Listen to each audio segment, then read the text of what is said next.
बुलंद आवाज महाराष्ट्राचा। नमस्कार, मी गणेश बोतालजी, संपादक सह्याद्री वेद। आज आपण वाई पंचायत समिती येथे आलेलो आहे। आज वाई पंचायत समितीमध्ये वाई पंचायत समितीचे गट विकास अधिकारी विजयकुमार परीट साहेब यांची आज भेट घेणार आहोत आपण। खरं तर महाराष्ट्र राज्यामध्ये पाणी फाउंडेशनच्या माध्यमातून व राज्य शासनाच्या वतीने 2 तालुके गट शेती आणि सेंद्रिय शेतीच्या माध्यमातून आता त्या ठिकाणी प्रयोग चाललेला आहे। एक थोडक्यात पाणी फाउंडेशन जी एक नामांकित संस्था आहे आमिर खान यांची, त्यांच्या माध्यमातून गट शेती आणि सेंद्रिय शेती या संदर्भात शेतकऱ्यांना कसा फायदा होईल याबाबत एक काम चालू आहे।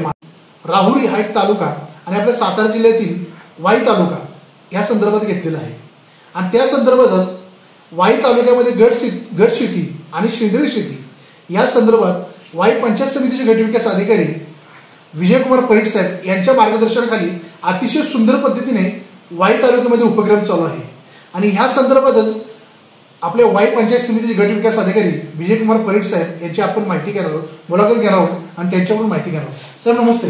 नमस्ते साहेब, माझा पहिला प्रश्न असा आहे की आज पाणी फाउंडेशनच्या माध्यमातून व राज्य शासनाच्या या संयुक्त विद्यमाने आज या वाई तालुक्यामध्ये गट शेती आणि सेंद्रिय शेती हा उपक्रम राबवला जात आहे। नेमकी संकल्पना काय याची? मला हे सांगावंसं वाटेल, गट शेती आणि सेंद्रिय शेती हा जो प्रयोग आहे तो इंडिव्हिज्युअल बऱ्याच ठिकाणी चालू आहे सेंद्रिय शेतीचा खास करून, पण पाणी फाउंडेशनतर्फे 2016 पासून सत्यमेव जयते वॉटर कप चालू होता आणि त्यानंतर 2019 नंतर पाणी फाउंडेशननं याच्यामध्ये थोडासा बदल करून फार्मर कप चालू केला। फार्मर कप ही संकल्पना काय की शेतकऱ्यांनी एकत्र यावं आणि आपली जी शेतीची अडचण आहे ती एकत्रितरित्या दूर करावी। खास करून काय होतं की शेतीचा खर्च म्हणजे अनारांचा खर्च खूप वाढलेला आहे, मजुरीचा खर्च खूप वाढलेला आहे आणि शेती बेभरवशाची तर झालेलीच आहे, कारण वातावरणातले बदल आणि त्याच्यामुळं वेळी अवेळी येणारा पाऊस, कदाचित दुष्काळ या सगळ्या गोष्टींमुळं शेती तोट्याची होत आहे। त्यामुळं आपण हेही बघू शकतो की महाराष्ट्रामध्ये शेतकरी आत्महत्यांचं प्रमाण सुद्धा खूप मोठ्या प्रमाणात आहे। तर या ठिकाणी आपण शेती जर गटानं केली तर मजुरीचा खर्च किंवा आदानं जर एकत्र खरेदी केली तर त्यामध्ये आदानामध्ये जी आपल्याला बार्गेनिंग पॉवर वाढते आपली आणि त्यामुळं कमी किमतीमध्ये आपल्याला चांगलं आदान मिळू शकतात।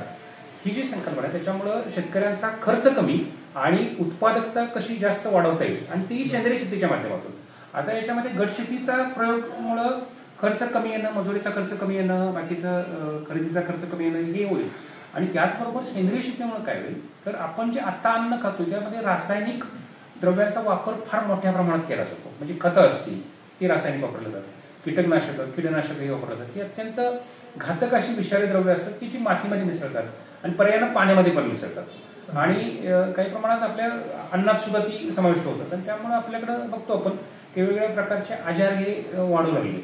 तर यासाठी विषमुक्त शेती हा त्याच्या पाठीमागचा मुख्य उद्देश आहे। विषमुक्त शेती करण्यासाठी सेंद्रिय शेती आणि पर्यायानं सगळ्यात महत्वाची गोष्ट काय होते म्हणजे की जे पर्यावरणाचा ऱ्हास होतो, जे पर्यावरणाचं मोठ्या प्रमाणात प्रदूषण होतं ते थांबू शकेल आणि त्यातून पर्यावरणाचंही आपल्याला संधारण करता येईल की ज्याच्यामुळं आपण जी शाश्वत शेती किंवा शाश्वत विकासाचं जे आपण शासनातर्फे जे शाश्वत विकासाचं कास धरली जाते त्यामध्ये मदत होऊ शकते मोठ्या प्रमाणात। वाई तालुक्यामध्ये साहेब आपण हा थोडक्यात उपक्रम राबवत आहे पाणी फाउंडेशनच्या माध्यमातून आणि वाई पंचायत समितीच्या माध्यमातून। एकंदरीत आपल्याला कशा पद्धतीने प्रतिसाद शेतकरी बांधवांचा मिळतो या संदर्भात? खूप चांगला आहे।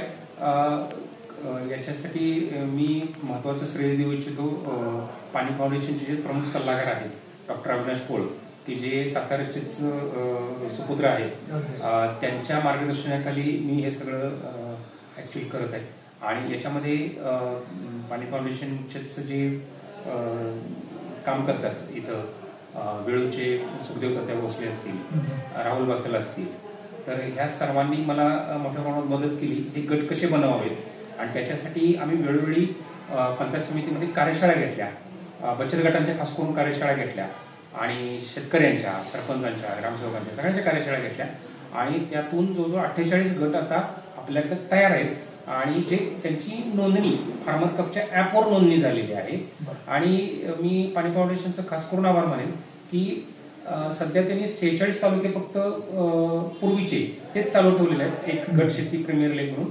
म्हणजे पूर्ण महाराष्ट्रामध्ये हे काम ते पुढच्या वर्षी चालू करणार आहेत. यंदा त्यांची फक्त पूर्वतयारी चालू आहे. तर त्यामध्ये त्यांनी नवीन कुठलाही तालुका ऍड करायचं नव्हतं त्यांना, पण त्यांनी राहुरी एक तालुका आणि आपला एक वाई तालुका ऍड केलेला आहे.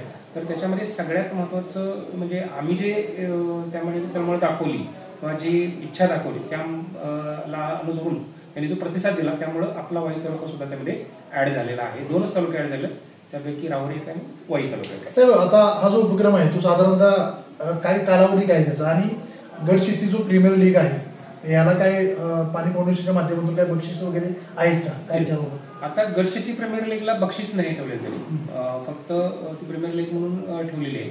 परंतु जानेवारी नंतर ज्यावेळी संपूर्ण महाराष्ट्रात ही स्पर्धा सुरू होईल त्यानंतर मात्र मोठ्या प्रमाणात बक्षीस, गटांना बक्षीसही आहेत.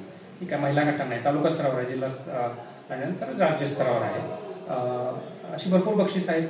बक्षिसापेक्षाही माझं असं म्हणणं राहील की बक्षीस ही गोष्ट तर आहेच, ठीक आहे, त्यासाठी काम करू, पण पर्यावरणाचं संधारण किंवा एकूणच आपल्या शेतकऱ्यांची शेती फायदेशीर होणं यासाठी यात ज्या SOP सांगितल्या आहेत, स्टँडर्ड ऑपरेटिंग प्रॅक्टिसेस सांगितलेल्या आहेत त्या, आणि जे डिजिटल शेतीशाळा आहेत त्यातून जे शास्त्रज्ञांचं मार्गदर्शन होतं, यातून शेतकऱ्यांनी जे काही शिकलेलं असेल ते पूर्ण आयुष्यभर, म्हणजे इथून पुढे ही जी पद्धत आहे शेतीची, ती शास्त्रीय पद्धत आहे, ती अतिशय चांगल्या रीतीनं पुढे आयुष्यभर वापरावी अशी पद्धत आहे. आणि शेतकऱ्यांनी यातून खूपसं नॉलेज घेऊन ती पद्धत अवलंबून SOPचा अवलंब करून या शेती चांगल्या रीतीनं करावी असं मला वाटतं. साहेब, आता आपण बघितलं शेतकरी शेतीची आता परिस्थिती, शेती विभागलेली आहे, म्हणजे शेती तुकडीकरण झालेलं आहे. आणि अशा परिस्थितीमध्ये आता आपण वाई तालुक्यामध्ये 48 गट म्हणून आहोत. प्रत्येक गटामध्ये किती सदस्य संख्या आहे आणि किती एकत्रित क्षेत्र असावे आणि भविष्यामध्ये याचा फायदा शेतकऱ्यांना कसा होईल? काय झालेलं आहे, वास्तविक अटी 11 किमान सदस्य असावेत आणि 15 एकर शेती असावी असे होती. परंतु वाई तालुक्यामध्ये फ्रॅगमेंटेशन पण आहे, छोटी छोटी शेती आहे. पश्चिम भागात तर खूप म्हणजे गुंठ्यात मोजली जाणारी शेती आहे. त्यामुळं पाणी फाउंडेशननं ही जी अट आहे 10-15 एकरची ती जवळजवळ 10 एकरवर आणून ठेवलेली आहे. त्यामुळे आमचे गट बरेचसे 48 गट त्या माध्यमातून होऊ शकले. तर त्याचा फायदा निश्चित होईल शेतकऱ्यांना. आणि तुम्ही जसं म्हणलात की फ्रॅगमेंटेशन, तुकडीकरण झाल्यामुळे ना शेती तोट्याची झाली. तर यातला उपाय एकच की तुम्ही एकत्र या आणि ती शेती करा, ज्यामुळं आपल्या मजुरीचा खर्च वाचेल, त्याचबरोबर आदानांचा खर्च आहे तो वाचेल. आणि हे दोन्ही झाले तर निश्चितपणे शेतकऱ्याचं उत्पन्नही वाढायला मदत होईल आणि शेती फायद्याची होईल. भविष्यकाळात जर बघायला गेला भारतासाठी खास करून, मी फक्त महाराष्ट्रापुरतं बोलणार नाही तर पूर्ण भारतासाठीच शेती हेच आपल्याला भविष्य आहे. आणि त्यामध्ये उत्पादकता वाढवण्यासाठी खूप मोठा स्कोप आहे आपल्याला, कारण उत्पादकता तशीही आपल्या प्रत्येक पिकाची जागतिक सरासरीपेक्षा खूप कमी आहे. तर ती वाढवण्यासाठी सुद्धा आपण यामध्ये काम करू शकतो. अगदी साहेब, म्हणजे आता शेती संदर्भात जर आपण बघितलं तर हवामानाचाही अंदाज आता म्हणजे कधी पाऊस पडतो, कधी अवकाळी पाऊस पडतो, कधी उन्हाळ्यात पाऊस पडतो, म्हणजे पिकाचं नुकसान होतं. आणि अलीकडे तरुण वर्गाचाही लोंढा बऱ्यापैकी शेती करून आता मुंबई पुणे यासारख्या शहराकडे नोकरीकडे असा कल झालेला आहे. अशा परिस्थितीमध्ये गट शेतीच्या माध्यमातून खरोखरच वाई तालुक्यामध्ये एक वेगळा आदर्श निर्माण होतो आणि या माध्यमातून लोक, तरुण मुलं शेतीकडे वळतील. आणि खरंच पाणी फाउंडेशनने राबवलेली संकल्पना आहे आणि वाई तालुक्यामध्ये आपल्या राबतील. म्हणजे सातारा जिल्ह्यातील वाई तालुक्यामध्येच हा उपक्रम राबवला जात आहे. आणि या वाई तालुक्याचे एक म्हणजे खऱ्या अर्थाने चांगल्या पद्धतीने काम करणारे अधिकारी, आदर्श अधिकारी म्हणून आपण, आणि आहेतच ते विजयकुमार परीट साहेब, त्यांनी त्यांच्या नेतृत्व म्हणजे त्यांच्या मार्गदर्शनाखाली हा उपक्रम ह्या सातारा जिल्ह्यामध्ये वाई तालुक्यामध्ये राबवला जात आहे. साहेब, एकंदरीत बघितलं आता शेतीची परिस्थिती आपण बघतोच म्हणजे, आणि अशा परिस्थितीमध्ये गट शेती हे शेतकऱ्यांना वरदान ठरेल असं वाटतंय का तुम्हाला? कारण आम्ही काम करतो ते ग्रामविकासामध्ये काम करतो, आमचा विभागच ग्रामविकासाचा आहे. ग्रामविकासाचा शेवटी कणा आहे तो शेतीचा आहे, दुसरा कुठला असू शकत नाही. तर शेती जर फायदेशीर ठरली तर तुम्ही म्हणता तसं मुंबई पुण्याचा ओढा कमी होईल. आणि शेती मला तरी असं वाटतं की शेती एवढी ग्लॅमरस व्हावी की शेतकऱ्याचा मुलगा असो किंवा अन्य कोणाचा मुलगा असो त्यांना शेती हा पर्याय करिअरचा म्हणून निवडावा भविष्यात. इतकी चांगली शेती आपल्याला करता येईल आणि तो आपल्या सगळ्या अर्थव्यवस्थेचा कणा अजून सुद्धा आहे. कारण जवळजवळ 50% वर जनता अजूनही शेतीवर अवलंबून आहे. या परिस्थितीत आपल्या शेतीकडे दुर्लक्ष करून निश्चित चालणार नाही. तर हा जो उपक्रम आहे याला शासनानं माननीय मुख्यमंत्री यांनी सुद्धा त्याच्यामध्ये पाठिंबा दिलेला आहे. सरकारशी MOU झालेला आहे पाणी फाउंडेशनचा आणि त्यामुळे आपण हे शासकीय प्लस NGO आणि प्लस लोकसभा असं तिन्हीचा समन्वय करून आपण ही राबवतोय. तर याच्यासाठी शेतकऱ्यांनी पुढे यावं असं माझं मत आहे. त्यांना आव्हान आहे माझं की सगळ्या शेतकऱ्यांनी पुढे यावं आणि कटानं ती शेती करून आपली शेती सुंदर करावी आणि आपलं भविष्य सुद्धा अतिशय चांगलं करून घ्यावं. पण साहेब ह्या संदर्भात या उपक्रमामध्ये सेंद्रिय शेतीच हा विषय काय निवडला, म्हणजे तीच शेती का करावी? कारण मी मगाशी सांगितलं होतं की शेतीमध्ये आता कसं आहे, माती साधी बघितली तर मातीचं सुद्धा जे पोषण मूल्य आहे किंवा जे सुपीकता आहे ती कमी आलेली आहे. कारण वारंवार आपण पाणी भरमसाठ वापरतो, त्यानंतर रासायनिक खतं, कीटकनाशकं यांचा भरमसाठ वापर करतो, त्यामुळं उत्पादकता कमी यायला लागलेली आहे आणि तसंच बरोबर ती विषयुक्त झालेली आहे. त्यामुळं त्यातलं जे खरे माती ही जिवंत असते. जिवंतपणाचं लक्षण हे की त्याच्यामध्ये सेंद्रिय कर्ब असतो आणि त्याच्यामध्ये सूक्ष्म जीवाणू असतात ते खऱ्या अर्थानं ह्या पिकांना वाढीसाठी उपयोगी असतात. आता हे सगळं वापरल्यामुळं ते कमी होतं आणि त्यामुळे शेतीची उत्पादकता खऱ्या अर्थानं कमी होते. तर ह्यासाठी याला मात करायचं असेल तर आपण दशपर्णी अर्क, जैविक जीवामृत, त्यानंतर कामगंध सापळे, प्रकाश सापळे असे वापरून जर आपण शेती केली तर आपला निविष्ठांवरचा खर्च कमी होईल आणि शेती किंवा माती जी आहे किंवा पाणी हे जे विषयुक्त व्हायला ते कमी होईल आणि चांगलं अन्न आपल्याला सकस अन्न खायला मिळेल. हा त्या पाठीमागचा उद्देश आहे. खरंच आहे. म्हणजे आता बघितलं तर बऱ्याच ठिकाणी विषमुक्त किचन ही संकल्पना राबवली जाते. म्हणजे जर बघितलं आपण की लोक स्वतःच्या अंगणामध्ये किंवा साधारण अर्धा एकरमध्ये म्हणजे विविध पिकं लावतात किंवा कोथिंबीर असेल, भाजी असेल आणि ते सेंद्रिय खाण्याचा प्रयत्न करतात आणि अशा पद्धतीने वाई तालुक्यामध्ये हा उपक्रम राबवला जात आहे.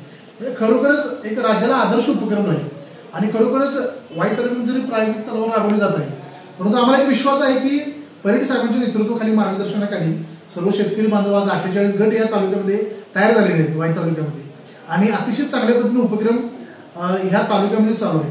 आणि खरोखरच साहेब आपल्याला मनापासून आम्ही शुभेच्छा देतो आणि खरोखरच आपल्या वाई तालुक्याचा आदर्श संपूर्ण राज्यात घ्यावा अशी सदिच्छा व्यक्त करतो. धन्यवाद सर. आपल्या भागातील राजकीय, सामाजिक, शैक्षणिक आणि सांस्कृतिक बातम्या पाहण्यासाठी आमच्या सह्याद्री वेध YouTube चॅनलला सबस्क्राईब करा आणि बेल आयकॉन प्रेस करा.